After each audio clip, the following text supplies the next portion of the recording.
안녕하세요. 브라이언입니다. 오늘은 기억하는 뇌와 망각하는 뇌에 대해 이야기하겠습니다. 기억의 종류에는 서술적 기억과 절차적 기억이 있습니다.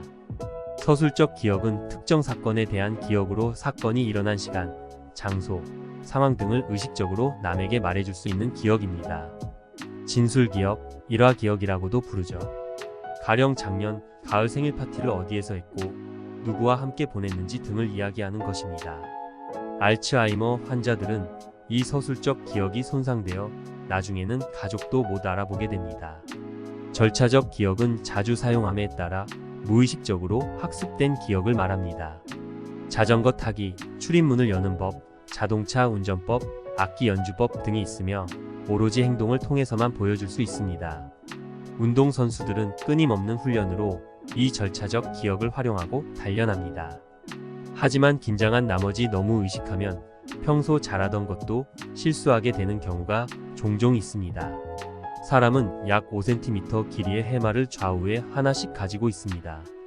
해마는 우리가 매일매일 평생 겪는 일을 차곡차곡 기록하고 저장하는 기록관의 역할을 합니다. 마치 영화 촬영 기사와도 같죠. 내가 겪는 모든 일을 촬영해서 필름 혹은 파일로 남기고 훗날 이를 편집해서 한 편의 영화로 저장하는 뇌 영역인 것입니다. 우리가 해마의 기능을 알게 된 것은 헨리 몰레이슨이라는 환자 덕분입니다. 헨리 몰레이슨은 1926년에 태어났습니다. 어렸을 때 헬멧을 쓰지 않고 자전거를 타다 넘어져서 심한 뇌진탕을 일으켰고 이후 뇌전증을 앓게 되면서 일상생활이 불가능했다고 합니다. 그는 1950년경 윌리엄 스코빌이라는 의사를 만났는데 스코빌은 헨리 몰레이슨의 뇌전증 치료를 위해 해마를 도려내는 과감한 수술을 단행했습니다. 지금 생각하면 미친 짓이 아닐까 싶습니다.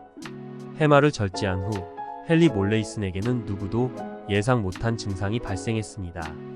자신에게 일어난 사소한 사건을 전혀 기억하지 못하고 길을 잘 잃어버리는 등 해마가 담당하는 모든 학습과 기억이 사라진 것입니다. 심지어 거울 속 자신에게 인사도 할 정도였습니다.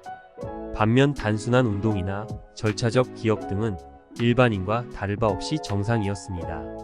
일본 영화 오늘 밤 세계에서 이 사랑이 사라진다 해도 를 보면 여주인공이 자고 일어나면 어제의 일을 기억하지 못합니다. 어제 만난 남자친구도 장소도 자신이 한 말까지도 말이죠. 그녀는 어제의 기억을 잊지 않기 위해 열심히 메모를 하고 일기를 씁니다. 하지만 그녀가 잊지 않고 있는 것이 있는데 바로 그림 그리기입니다.